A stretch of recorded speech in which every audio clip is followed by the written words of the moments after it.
வடமாநிலங்களிலிருந்து குழந்தைகளை கடத்தி வந்து தெலங்கானா, ஆந்திராவில் விற்பனை செய்த 11 பேரை காவல்துறையினர் கைது செய்திருக்கிறார்கள். அவர்களிடம் நடத்திய விசாரணையில் திடுக்கிடும் தகவல்கள் வெளியாகியுள்ளன.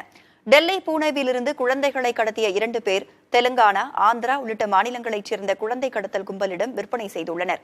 இதுகுறித்த புகாரின் அடிப்படையில் விசாரணையை தொடங்கிய ஹைதராபாத் காவல்துறையினர் குழந்தை கடத்தல் கும்பலைச் சேர்ந்த 11 பேரை கைது செய்து அவர்களிடம் தீவிர விசாரணை மேற்கொண்டு வருகிறார்கள்.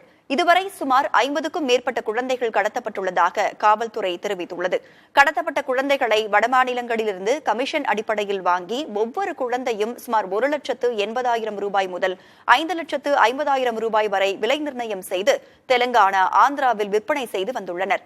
மேலும் குழந்தைகளை விற்பனை செய்து கொடுத்த இடைத்தரகர்களுக்கு ஒரு குழந்தைக்கு 1,00,000 ரூபாய் வரை கமிஷன் வழங்கப்பட்டுள்ளதாகவும் விசாரணையில் தெரிய வந்துள்ளது.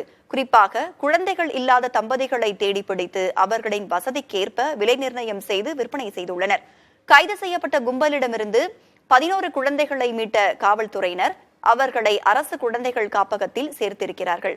மேலும் வடமாநிலங்களிலிருந்து குழந்தைகளை கடத்தி விற்ற கிரண், பிரீத்தி ஆகிய 2 பேரை தீவிரமாக தேடி வருகின்றனர்.